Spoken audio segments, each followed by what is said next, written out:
ഞാനിവിടെ കുറേ അക്ഷരങ്ങൾ എഴുതി. ഇതുവരെ നിങ്ങൾ അക്ഷരങ്ങൾ എഴുതി, വാക്കുകൾ എഴുതി, വാക്യങ്ങൾ എഴുതി. ഇനി ഞാൻ പറയുന്നത് ഇതൊക്കെ പഠിച്ച നിങ്ങൾ എന്താണ്, ഞാൻ തരുന്ന അക്ഷരങ്ങൾ വെച്ചിട്ട് ആ അക്ഷരങ്ങൾക്ക് വാക്കുകൾ കണ്ടെത്തണം. വാക്കുകൾക്ക് ശേഷം വാക്യങ്ങൾ കണ്ടെത്തണം. വാക്യങ്ങൾ കണ്ടെത്തിയ ശേഷം ഒരു വാക്യമാണെങ്കിൽ അത് 2 വാക്യങ്ങൾ എഴുതുക. 2 വാക്യങ്ങളെ ഒന്നാക്കി. ഇപ്പോൾ നമ്മൾ ചെയ്ത എല്ലാ പ്രക്രിയകളെയും നമുക്ക് ഒരക്ഷരത്തിൽ നിന്ന് തുടങ്ങാം. അപ്പം ഞാൻ ഇവിടെ കുറേ അക്ഷരങ്ങളെ തരാം. ഈ അക്ഷരങ്ങൾ വെച്ചിട്ട് നമ്മൾ എന്ത് ചെയ്യുക, അക്ഷരങ്ങൾ വെച്ചിട്ട് വാക്യങ്ങളാക്കുക, വാക്കുകൾ ഉണ്ടാക്കുക. വാക്കുകളെ കൊണ്ട് വാക്യങ്ങൾ ഉണ്ടാക്കുക. ഈ വാക്യങ്ങൾ 2 വാക്യങ്ങൾ എടുത്തിട്ട് ഒരു വലിയ വാക്യങ്ങളാക്കി മാറ്റണം. അപ്പം ഭ, ഈ ഭ എന്നുള്ള അക്ഷരം വെച്ചിട്ട് നിങ്ങൾ വാക്കുകൾ കണ്ടെത്തണം. ഞ്ച, പിന്നെ ങ, എ, ബ, ഏ, ജ, ദ, ന്ത. ഇത്രയും അക്ഷരങ്ങളാണ് ഞാനിവിടെ നിങ്ങൾക്ക് തന്നിരിക്കുന്നത്. ഈ അക്ഷരങ്ങൾ നിങ്ങൾ ചെയ്യേണ്ട ആദ്യം ഇപ്പം ഭായാണ് തന്നത്. അപ്പം ഭ തന്നാൽ നമുക്ക് വേണമെങ്കിൽ ഭരണി, അല്ലേ, ഭരണി എന്നുള്ള വാക്ക് ഉണ്ടാക്കി. ഈ ഭരണി എന്ന വാക്ക് ഉണ്ടാക്കി കഴിഞ്ഞാൽ നമുക്ക് ഭരണി വെച്ചിട്ട് എന്ത് ചെയ്യണം, സെൻറ്റൻസ്. അപ്പോൾ നമ്മൾ പാറു ഭരണിയിൽ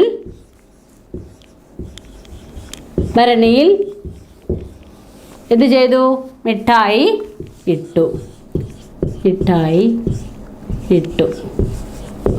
ഇതൊരു സെൻറ്റൻസായി. ഇതിന് വീണ്ടും നമ്മൾ ഭരണിയെ തന്നെ വന്നിട്ട് വേറെ അതിന് റീഹ ഭരണിയിൽ മിഠായി ഇട്ടു, അല്ലേ. നമുക്ക് റീഹ അപ്പം എന്ത് ചെയ്യാം, അതും വേറൊരു സെൻറ്റൻസായി. റീഹ അപ്പം വല്ല റിനു, നമ്മുടെ റിനു ആയിക്കോട്ടെ. റിനു ഭരണിയിൽ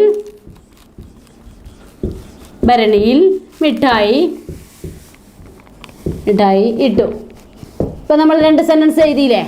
ഈ സെൻറ്റൻസിനെ വീണ്ടും നമ്മൾ എന്ത് ചെയ്യുന്നു, പാറുവും റിനുവും ഭരണിയിൽ മിഠായി ഇട്ടു. അപ്പം ഭരണിയായി, പാറു മിഠായി ഇട്ടു എഴുതി, പാറുവും റിനുവും മിഠായി ഇട്ടു. ഇനി വേണമെങ്കിൽ നമുക്ക് ആ മിഠായിക്ക് അല്ലെ ഭരണിയിലിട്ട ഭരണിക്ക് എന്തെങ്കിലും പ്രത്യേകത ഉണ്ടല്ലോ അത് ആ രീതിയിൽ നിങ്ങൾ സെൻറ്റൻസ്. ഈ അക്ഷരം ഇതായിരിക്കണം, ഈ അക്ഷരത്തിൽ വരണം, ഈ അക്ഷരം ഉണ്ടായിരിക്കണം അതിനകത്ത്. അതിൽ തുടങ്ങണമെന്നോ അവസാനിപ്പിക്കണമെന്നോ എന്നില്ല. ഈ അക്ഷരങ്ങൾ വരുന്ന വാക്കുകൾ ആദ്യം എഴുതണം. ആ വാക്കുകൾ വെച്ചിട്ട് സെൻറ്റൻസുകൾ ഉണ്ടാക്കണം. ഒരു സെൻറ്റൻസ് അല്ല, 2 സെൻറ്റൻസ് ഉണ്ടാക്കണം. ആ 2 സെൻറ്റൻസിനെ വീണ്ടും നമ്മൾ ഒരു വലിയ സെൻറ്റൻസ് ആക്കി, അതായത് വലിയ വാക്ക്, അതായത് അക്ഷരത്തിൽ നിന്ന് വാക്ക്, വാക്കിൽ നിന്ന് വാചകം, വാചകത്തിൽ നിന്ന് വീണ്ടും വാചകം, ആ വാചകത്തെ വലിയ വാചകമാക്കി നമ്മൾ എഴുതണം. ഇങ്ങനെ ഈ അക്ഷരങ്ങൾ വെച്ച് നിങ്ങൾ അങ്ങനെ എഴുതി കൊണ്ടുവരിക. ഇനി നമുക്ക് ഇത്രയും കുറേ കാര്യങ്ങളൊക്കെ പഠിച്ച സ്ഥിതിയിൽ എനിക്ക് പറയാൻ കഴിയുന്നതും വായിക്കാൻ കഴിയുന്നതും എഴുതാൻ കഴിയുന്നതുമായ കാര്യങ്ങൾ എന്താണെന്ന് പരിചയപ്പെടേണ്ടത്. അപ്പം ഞാനിവിടെ കുറേ കാര്യങ്ങൾ പറയുന്നുണ്ട്. ഒന്ന്, വളർത്തു ജീവികൾ എനിക്ക് പറയാൻ കഴിയുന്നത്, അതായത് നിങ്ങൾ പറയേണ്ടതാണ്. എനിക്ക് പറയാനും എഴുതാനും കഴിയുന്നത്, എനിക്ക് പറയാനും എഴുതാനും കഴിയുന്നത്. പറഞ്ഞാൽ മാത്രം പോരാ, എഴുതുകയും വേണം. എഴുതാനും കഴിയുന്നത്. അപ്പോൾ അതിന് നേരം നിങ്ങൾക്ക്, ഞാനിവിടെ തരുന്ന ചോദ്യത്തിന് നേരം നിങ്ങൾക്ക് അതിൻ്റെ ഉത്തരങ്ങൾ എഴുതണം. അത് എഴുതാൻ കഴിയുമെങ്കിലാണ് എഴുതേണ്ടത്. വായിക്കാൻ കഴിയുമെങ്കിൽ വായിക്കാൻ കഴിയുമെന്ന് തന്നെ എഴുതണം കേട്ടോ. വളർത്തു ജീവികളുടെ പേര് നിങ്ങൾക്ക് അറിയോ ഇല്ലയോ എന്നുള്ളതാണ്. നിങ്ങൾ വളർത്തു ജീവികളുടെ പേര്, വളർത്തുജീവികളുടെ പേര്. അപ്പം പേര് എഴുതാൻ അറിയെങ്കിൽ അത് എഴുതണം, വായിക്കാൻ അറിയെങ്കിൽ വായിക്കാൻ അറിയാം എന്ന് എഴുതണം. പിന്നെ അവയെ കൊണ്ടുള്ള ഉപകാരം, അവയെ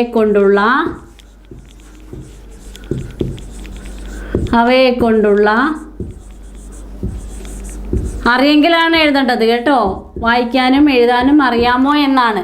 നിങ്ങൾക്ക് ഈ പറയുന്ന കാര്യങ്ങൾ വായിക്കാനും എഴുതാനും അറിയാമോ? പശു, കോഴി, താറാവ് എന്നിവയെക്കുറിച്ച് നിങ്ങൾക്ക് എന്തറിയാം? പശു, താറാവ്, കോഴി ഇവയെക്കുറിച്ച് നിങ്ങൾക്ക് എന്തറിയാം? ഇവയെക്കുറിച്ച് നിങ്ങൾക്ക് എന്തറിയാം? നിങ്ങൾക്കെന്തറിയാം? ഇനി 4 പാട്ട് പാടാൻ അറിയോ? കഥ പറയാൻ അറിയോ? കഥ പറയാൻ. ഇനി 5 ഏതെങ്കിലും ജീവികളെ അഭിനയിച്ച് കാണിക്കാൻ അറിയോ? ഏതെങ്കിലും ജീവികളുടെ ശബ്ദം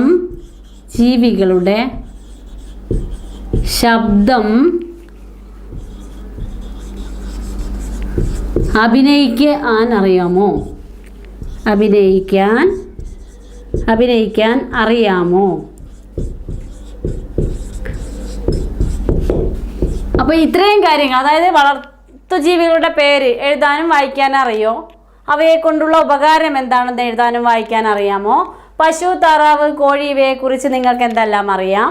പാട്ടുപാടാനും കഥ പറയാനും അറിയാമോ? ഏതെങ്കിലും ജീവികളുടെ ശബ്ദം അഭിനയിച്ച് കാണിക്കാൻ കഴിയുമെങ്കിൽ ഉണ്ട് എന്ന് എഴുതാം. ഏതെല്ലാം ജീവികളുടെ പേരാണ്, അതാണ് നിങ്ങൾ എഴുതേണ്ടത്.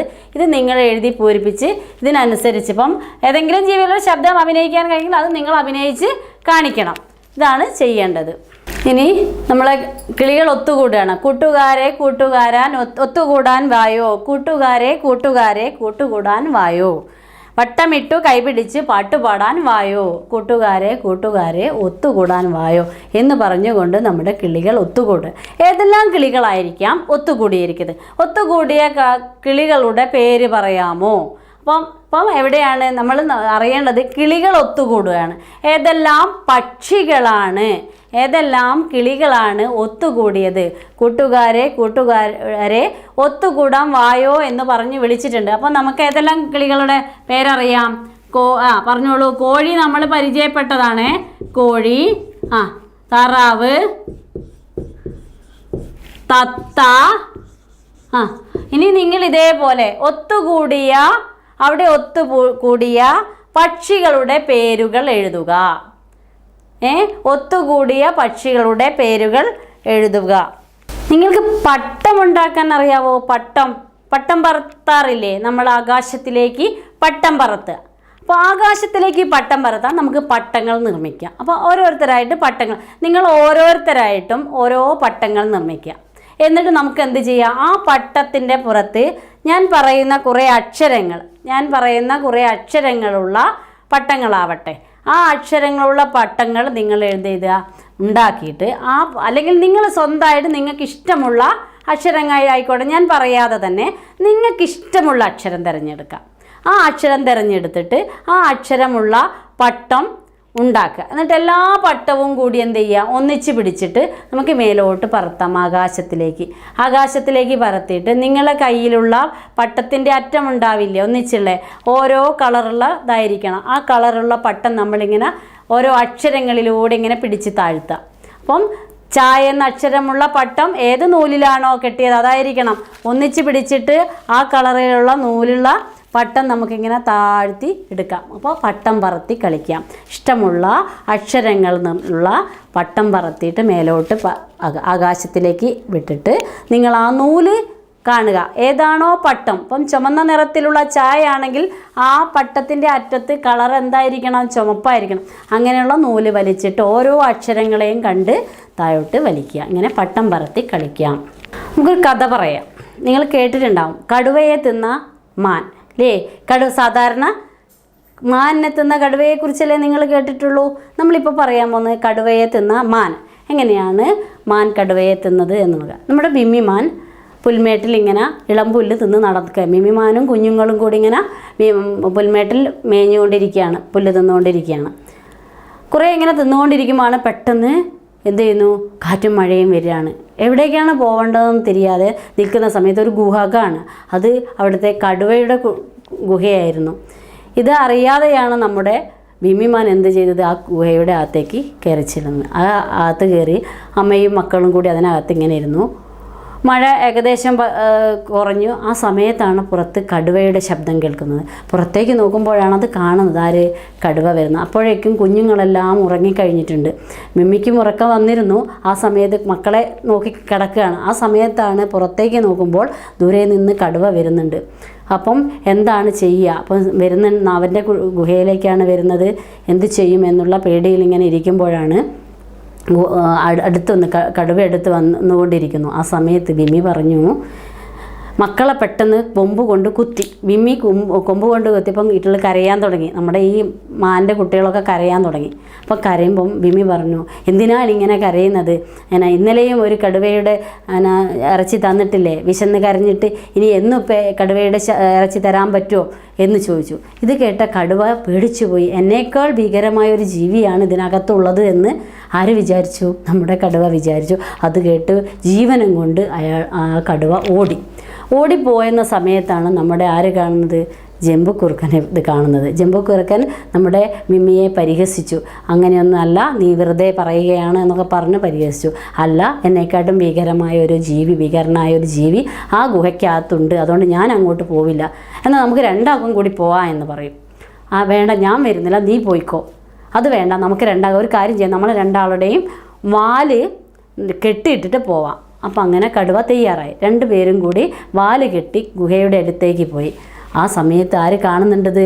ബിമ്മി കാണുകയാണ് രണ്ടാളോടി വരുന്നത്. അപ്പോൾ ഇനി ഒരു രക്ഷയുമില്ല. കാരണം ജംബുക്കുറുക്കനാണ്, സൂത്രശാലിയാണ്, അവൻ്റെ മുന്നിൽ രക്ഷപ്പെടാൻ കഴിയില്ല. അപ്പം കടുവയും.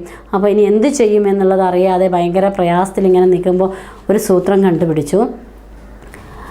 അടുത്തെത്തി. കടുവയും കുറുക്കനും കൂടി അടുത്തെത്തിയിട്ടുണ്ട്. ആ സമയത്ത് മക്കളോട് ഉറക്കെ പറഞ്ഞു, അല്ല, നിങ്ങൾ എന്തിനാണ് വെറുതെ കരയൊന്നും വേണ്ട, ഇപ്പം വരും, നമ്മുടെ കുറുക്കച്ചാർ ഇപ്പം വരും. അതാ വരുന്നുണ്ട്. അല്ല കുറുക്കച്ചാരെ, എന്താണ് ഇത്ര വൈകിയത്? ഞാൻ ഇന്നലെ നിങ്ങളോട് പറഞ്ഞില്ലേ ഒരു കടുവയുടെ ഇറച്ചി കൊണ്ടുവരണമെന്ന്. ഇപ്പോഴാണോ നിങ്ങൾക്ക് വരാൻ കഴിഞ്ഞത് എന്ന് ചോദിച്ചു.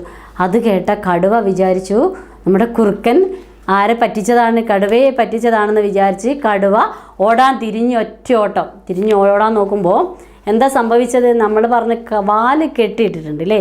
വാല് കെട്ടിയതുകൊണ്ട് നമ്മുടെ കടുവ ഓടിയ പിറകിൽ ആരോടണം? കുറുക്കനോടി. അപ്പം ഉരുണ്ട് മറിഞ്ഞ് വീഴാൻ തുടങ്ങി. ഇത് കണ്ടപ്പം ആർക്ക് സന്തോഷമായി? നമ്മുടെ ഉള്ളിലിരിക്കുന്ന ബിമ്മി മാന് സന്തോഷമാവുകയും ഇവർ രണ്ടും ഓടി രക്ഷപ്പെടുകയും ഉരുണ്ട് വീണ് പോവുകയാണ്.